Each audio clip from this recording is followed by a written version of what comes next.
नमस्कार, हमारा छत्तीसगढ़ के बुलेटिन में आप सभी का स्वागत है। मैं हूं आपके साथ यशी शुक्ला। रुक करेंगे खबरों का लेकिन इससे पहले नजर डालेंगे सुर्खियों पर। सीएम भूपेश बघेल ने महादेव घाट पर किया कार्तिक पूर्णिमा स्नान। प्रदेशवासियों की सुख समृद्धि की कामना की। कार्तिक पूर्णिमा की दी बधाई। शिवनी नारायण महोत्सव में शामिल हुए सीएम भूपेश बघेल। कहा, राज्य को गांधी के राम राज जैसा बनाना चाहते हैं। गुरु नानक का 551वां प्रकाश पर्व आज। रोशनी में डूबे देश भर के गुरुद्वारे। गुरुद्वारों में भजन कीर्तन और कथा प्रवचन के साथ होंगे धार्मिक अनुष्ठान। कोरोना के लिहाज से थोड़ी राहत की खबर। राज्य कोरोना के एक्टिव केस में आई कमी। अस्पतालों में 22,000 बिस्तर खाली। राजधानी में उत्तरी हवा में बढ़ने लगी ठंड। 16 डिग्री तक पहुंचेगा पारा। अभी और ठंड बढ़ने के आसार। साल 2020 का आखिरी चंद्र ग्रहण आज। यूरोप, ऑस्ट्रेलिया, नॉर्थ अमेरिका समेत एशिया के कुछ हिस्सों में ही दिखाई देगा चंद्र ग्रहण। भारत में नहीं आएगा नजर। आप देख रहे हैं के न्यूज, खबरों का सारथी। और बढ़ेंगे खबरों में। सूरजपुर जिले में भी कोरोना की दूसरी लहर शुरू हो गई है। कुछ दिनों तक कोरोना के आंकड़े कम होने के बाद अब फिर से पॉजिटिव मरीजों की संख्या लगातार बढ़ने लगी है, जिसको देखते हुए जिले का स्वास्थ्य महकमा अलर्ट मोड पर है और स्थिति नियंत्रण में रहे इसके लिए कई तैयारियां की गई हैं। पूरे जिले के ग्रामीण इलाकों में स्वास्थ्य सुरक्षा अभियान चलाया जा रहा है, जिसमें जिले की 71 टीम काम कर रही।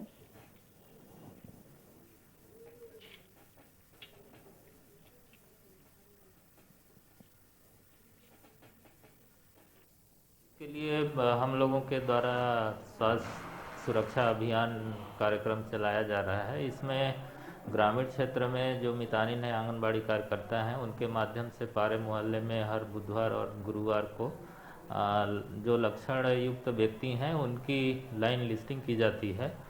और बुधवार का जो लाइन लिस्टिंग है वो शाम को मितानिन प्रशिक्षक के द्वारा संबंधित ब्लॉक के बीएमओ को उसकी लिस्ट दी जाती है और गुरुवार को फिर उनका पूरा टेस्ट किया जाता है। यदि पॉजिटिव आता है और तो उनको जैसे मॉडरेट लक्षण है तो उसको फिर कोविड केयर सेंटर में भेजते हैं और ज़्यादा यदि दिक्कत है तो उसको Covid dedicated Covid care hospital Surajpur में भेज कर इलाज किया जाता है।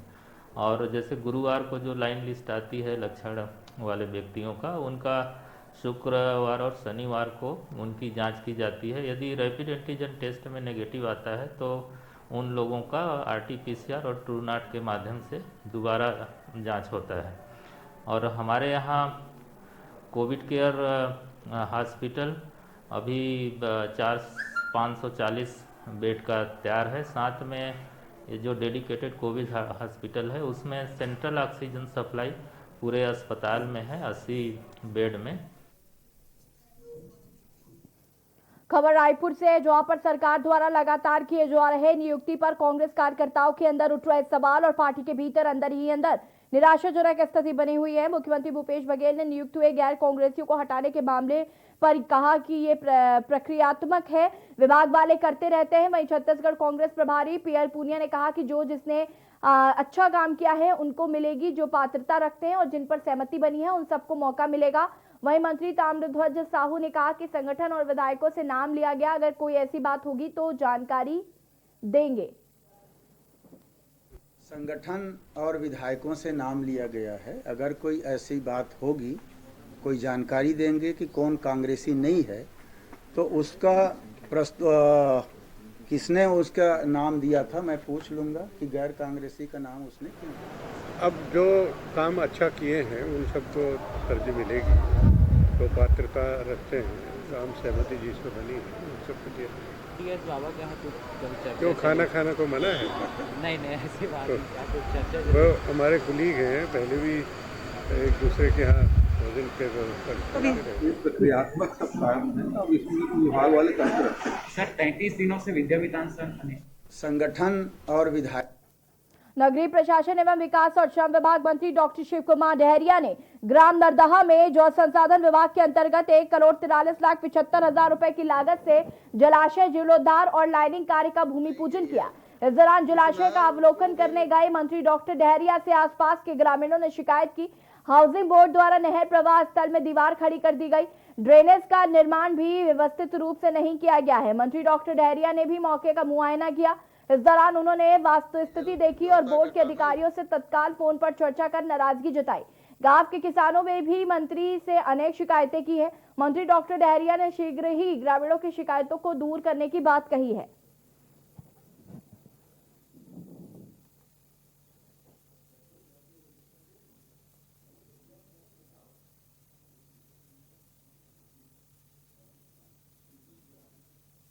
सिंचाई के जैसे काम है, पेयजल की व्यवस्था का काम है, उसमें रुकावट ना डालें। मैंने लोगों कहा है कि गांव में जो सिंचाई के लिए किसानों की जो नहर बनाई गई है, उस नहर को भी रोक दिया गया था और वहाँ पे एक दीवार बना दी गई थी। क्योंकि उससे गांव के बहुत सारे खेतों में सिंचाई का होता है, तो हमने उनको निर्देश दिया कि इस तरह का काम ना करें और सिंचाई के जैसे काम है, पेयजल की व्यवस्था का काम है, उसमें रुकावट ना डालें।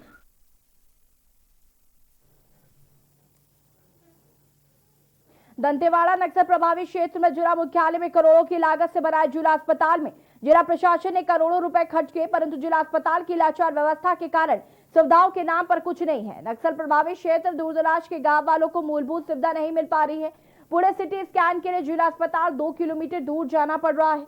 पेशेंट को स्ट्रेचर से ले जाने वाला वार्ड बॉय तक नहीं है।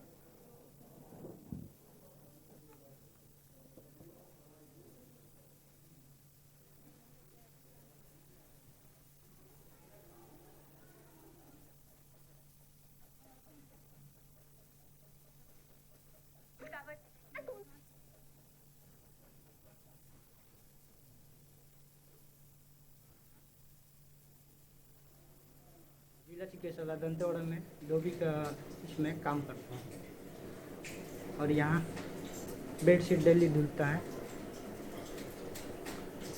जैसे कि भैया अभी जो बड़ी मशीन लगी है, खराब होने से क्या प्रॉब्लम आ रही है आपको, क्या दिक्कत बड़ी है? मशीन खराब होने से बहुत दिक्कत है सर की बेडशीट सही साफ नहीं हो पाता है। डेली बेडशीट निकलते हैं, उसके चक्कर में बेडशीट अच्छी तरह साफ नहीं हो पाता है। यहाँ मैं जब भी पेशेंट लेके आता हूँ सर दंतेवाड़ा जिला हॉस्पिटल में, तो यहाँ पे क्या होता है कि कोई भी वार्ड बॉय या कोई भी हमारे को रिसीव करने वाला नहीं होता। कई एक्सीडेंट केस लेके आते हैं, कई अटेंडर नहीं रहते हैं, तो उन लोगों को उठाने बैठाने शिफ्ट करने में बहुत दिक्कत हो जाता है। और हम लोग के पास एनी टाइम केस रहता है, हम लोग उतना टाइम नहीं दे पाते, जिसके कारण हम लोग को बहुत दिक्कत होती है और पेशेंट अटेंडर सबको दिक्कत होता है। दंतेवाड़ा जिले के दो नक्सल प्रभावित इलाकों में फोर्स के पहुंचने का असर दिखने लगा है। कल तक जो ग्रामीण नक्सलियों के इशारों पर दहशत के चलते फोर्स का विरोध करते रहे, फोर्स को अपना दुश्मन मानते रहे, आज उन्हें अपना सच्चा हितैषी मानने लगे हैं। फोर्स के गांवों में पहुंचने पर घरों में दुबक जाने वाले ग्रामीण अब उनके करीब आकर अपना दुख दर्द बांट रहे हैं। महिला पुलिस अफसरों और कर्मियों से तो ग्रामीण महिलाएं अपनी स्वास्थ्यगत निजी समस्याएं तक बता रही हैं, वहीं दूसरी ओर फोर्स भी उन्हें अच्छी सेहत और राशन देने की जिम्मेदारी निभा रहा है। हाल ही में फोर्स ने अनंतपुर जगरगुंडा मार्ग के कमारगुंडा में नया कैंप खोला। यह इलाका अब तक नक्सलियों के कब्जे में रहा है। महिला पुलिस अफसर वहां पहुंची तो गांव की महिलाएं भी बेझिझक उनके पास आ गई। भाषा को लेकर थोड़ी दिक्कत भी आई, लेकिन शब्दों के साथ आंखों के भावों ने मिलकर जो बयां किया, वो महिला पुलिस अफसरों को सब कुछ समझा गया। कैंप खुलने से ग्रामीणों में अब ये उम्मीद जागी है कि उनके गांव में भी सड़क, स्कूल, अस्पताल आदि होंगे। फोर्स यहां उनके ग्रामीणों के साथ मेलजोल बढ़ाकर उन्हें रोजमर्रा की जरूरतों का सामान उपलब्ध करा रही है।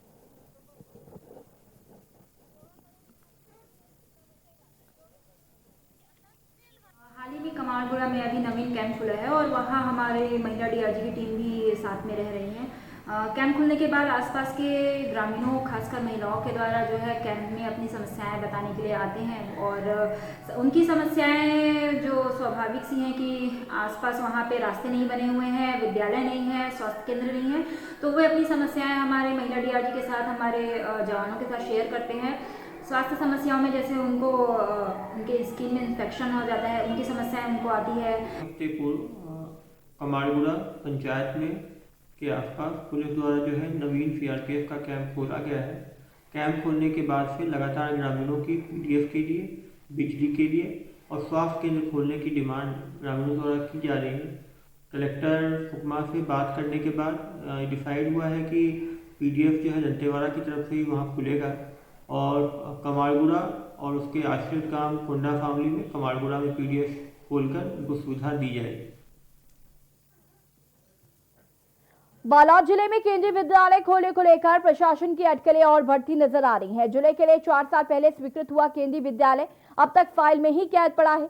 प्रशासन अब तक केंद्रीय विद्यालय के लिए जगह तलाश नहीं कर पाई है, जिसके बाद एक बार फिर ये विवादों से घिरता हुआ नजर आ रहा है, जिसको लेकर प्रशासनिक अधिकारी चुप्पी बरकरार रखना चाहते हैं। देखिए रिपोर्ट।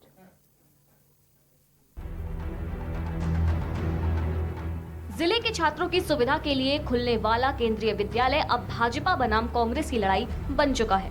केंद्रीय विद्यालय केंद्र सरकार की योजनाओं में शामिल है, तो वहीं छत्तीसगढ़ में कांग्रेस सत्ता संभाल रही है, जिसको लेकर अब कांकेर लोकसभा सांसद मोहन मंडावी प्रदेश सरकार पर आरोप मढ़ रहे हैं।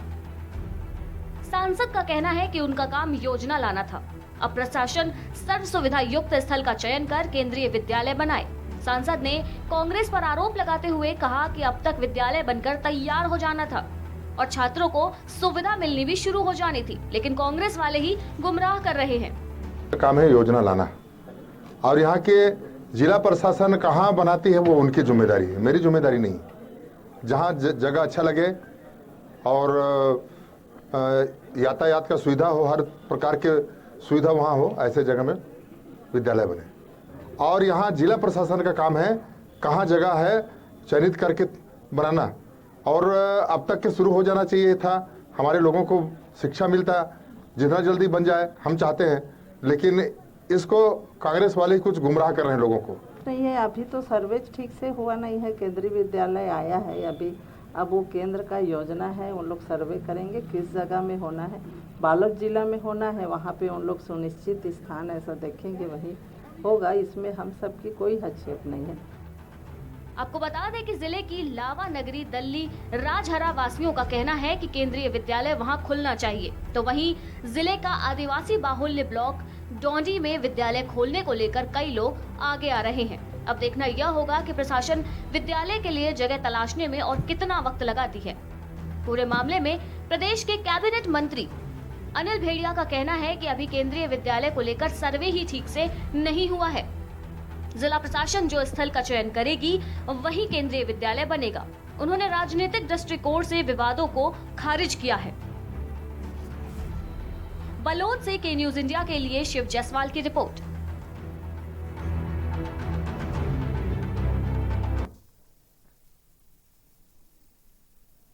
रायपुर में मुख्यमंत्री भूपेश बघेल ने कार्तिक पूर्णिमा के अवसर पर प्रातः राजधानी रायपुर के महादेव घाट पहुंचकर खारू नदी में कार्तिक पूर्णिमा स्नान कर प्रदेशवासियों की सुख समृद्धि की कामना की।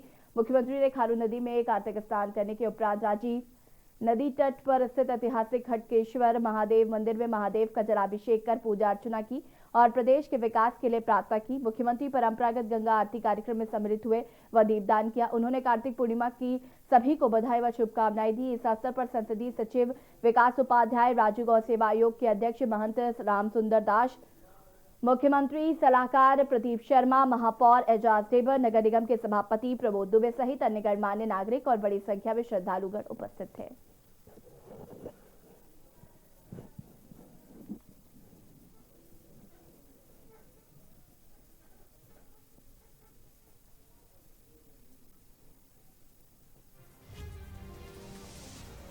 बाल्यकाल में सब किए हैं, स्कूल कॉलेज तक के होता ही रहा है, लेकिन अब ये भले रोज नहीं करते, प्रैक्टिस नहीं, लेकिन पुराना अनुभव तो काम आ ही जाता है।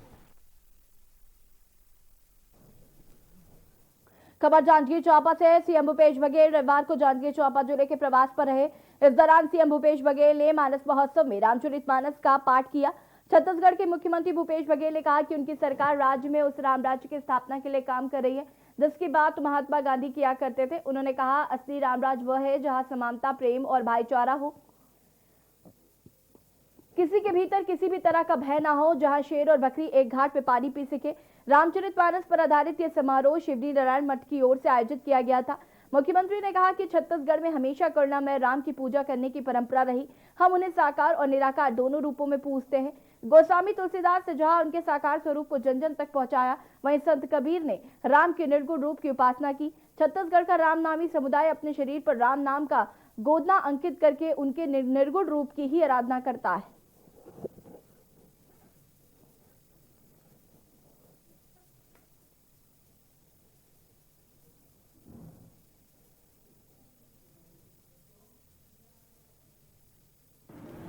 ये परंपरा, ये सिलसिला और प्रगाढ़ हो।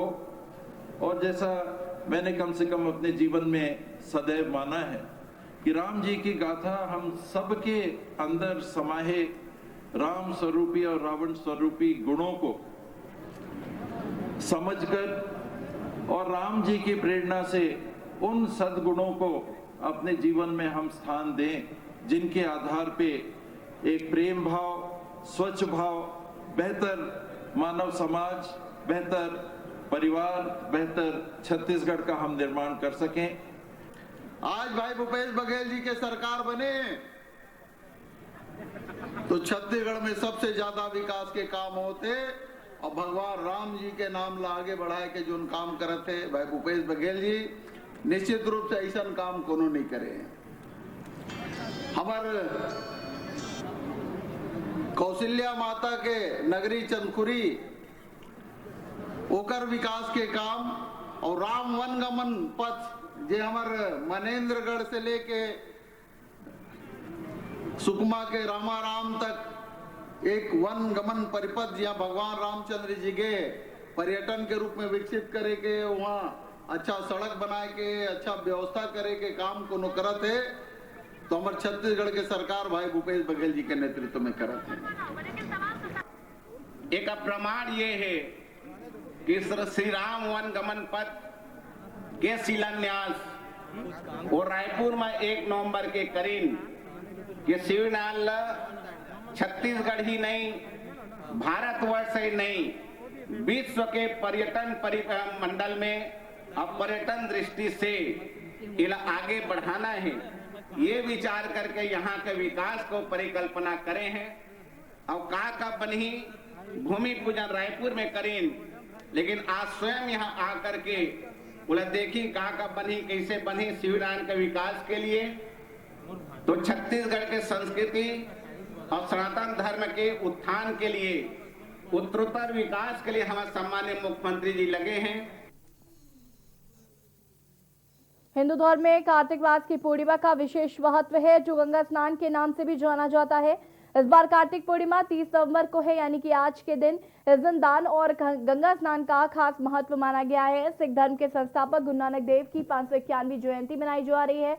नानक साहिब का जन्म 15 अप्रैल 1469 को पंजाब के तलवंडी में हुआ था, जो कि अब पाकिस्तान में है। इस जगह को ननकाना साहिब के नाम से भी जाना जाता है। सिख धर्म में गुरु पर्व का बहुत महत्व है। हर साल कार्तिक मास की पूर्णिमा तिथि के दिन गुरु नानक जयंती मनाई जाती है। प्रकाश पर्व के दिन सभाओं में गुरु नानक देव के द्वारा दी गई शिक्षाओं के बारे में बताया जाता है और गुरु ग्रंथ साहिब पाठ किया जाता है। गुरु नानक जयंती के मौके पर अमृतसर के स्वर्ण मंदिर में श्रद्धालुओं के आने का सिलसिला देखा गया। श्रद्धालुओं ने गुरुद्वारे में दीप और मोमबत्तियां जलाकर गुरु के लिए अरदास लगाई। इस दौरान श्रद्धालुओं में कोरोना संकट का डर नहीं दिखा। बता दें कि ये पहली बार है जब गुरु नानक जयंती कोरोना संकट के बीच पड़ी है।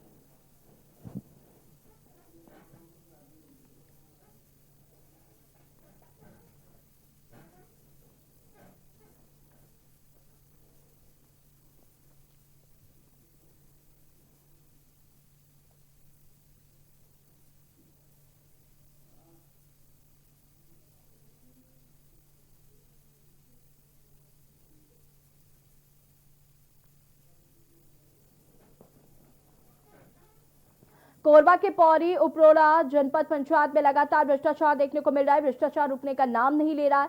केंद्र शासन की योजनाओं से गरीब किसानों को वंचित रखते हुए लगातार शोषण किया जा रहा है। जहां सचिव और रोजगार सहायक द्वारा शौचालय निर्माण में भारी भ्रष्टाचार कर लाखों रुपए का गबन किया गया। भ्रष्टाचार इतना कि 100 से अधिक शौचालयों का निर्माण किए बिना स्वच्छ भारत मिशन के तहत अड़सरा ग्राम पंचायत ओडीएफ घोषित किया जा चुका है। ग्रामीणों ने बताया कि शौचालय निर्माण में पंचायत सचिव द्वारा जमकर भ्रष्टाचार किया गया।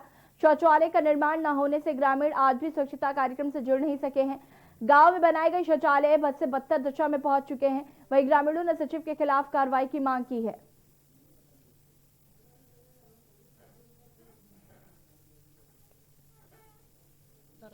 शौचालय बना हुआ आपके यहाँ? नहीं बनी सर। क्या समस्या आ रही, मतलब बना क्यों नहीं, कारण क्या है? पता नहीं है, सरपंच ध्यान ही नहीं देता। हमका बताइए। सरपंच क्या बोलते हैं? सरपंच सचिव कुछ नहीं बोले उन। कब से नहीं बना है? मतलब आधा अधूरा शायद तक बना हुआ आपके यहाँ ना? हाँ। कौन बनवाया रहा उसको? सरपंच। उसके बाद अभी तक काम एक बार भी चालू नहीं हुआ? नहीं हुआ। मांग करा था कि शौचालय बन जाए। शौचालय आपके घर में बना है? नहीं बनी थी। नहीं बना, अभी तक बने नहीं है नहीं शौचालय? बना ले शौचालय। सरपंच क्या बोलते, सरपंच सचिव? बोलते सरपंच सचिव कहते कि बन जाएगी, कहते हैं वो नहीं बने। आज ले में कहते 5-6 साल हो गया, कुछ नहीं बने। वाटर आवास बने हैं घर में? नहीं, कुछ नहीं। कहते शौचालय बना है आपका? नहीं बना है? नहीं बना। कितना साल हो गया? अरे हो गया भाई, आप 5 साल से ओवर हो गया। तो ये आधा तो दिख रहा है, आधा अधूरा बना हुआ है। कौन बनवाया रहा इसको? हाँ, वो बनवाया गुलाब सरपंच। सरपंच क्या बोलता है? सरपंच आधा बनवाने के बाद क्या बोल रहे हो? सरपंच सचिव लोग अब ध्यान ही नहीं दें तो क्या बोल रहे हैं? अब ऐसा शिकायत नहीं करते इसका अधिकारियों से? तो भाई अब नहीं करें तो कौन अधिकारी से शिकायत दे? तो अभी कैसे करते हो शौचालय के लिए? शौचालय के लिए कैसे करते हो अभी? तभी बनवा ही शौचालय। नहीं तो अभी कैसे जंगल जाते हो, कैसे करते हो? अब तब बाहर न जाते हैं जंगल। मतलब शिवरी नारायण मठ में मुख्यमंत्री का स्वागत छत्तीसगढ़ी व्यंजनों से किया गया। छत्तीसगढ़ के प्रसिद्ध रामायणकालीन स्थल पहुंचे सीएम ने शिवरी नारायण मंदिर में पूजा अर्चना की। उनके शिवरी नारायण मठ पहुंचने पर उन्हें ठेठरी, खुरमी, पक्षी, ऐरसा, मुरकू, खाजा, सलोनी स्वादिष्ट छत्तीसगढ़ी व्यंजन परोसे गए। इस अवसर पर छत्तीसगढ़ राज्य गौ सेवा आयोग के अध्यक्ष महंत राम सुंदर दास, स्वास्थ्य मंत्री टीएस सिंहदेव, नगरीय प्रशासन एवं श्रम मंत्री डॉक्टर शिव कुमार डहरिया, राजस्व मंत्री जय सिंह अग्रवाल, उच्च शिक्षा मंत्री उमेश पटेल, राज्यसभा सांसद पीएल पूनिया और विधायक मोहन मरकाम भी उपस्थित थे।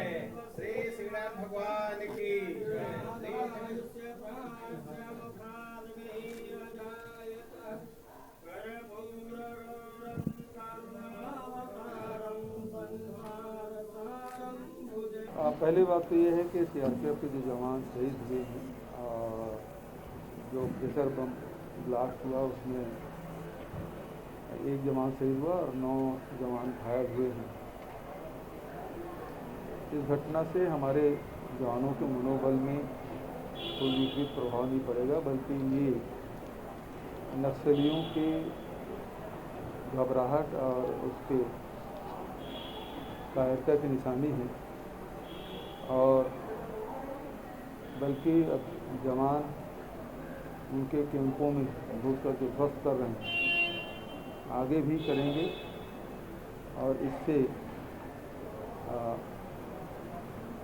कोई पीछे हटने वाली बात नहीं, बल्कि बढ़कर आक्रमण करने का समय है।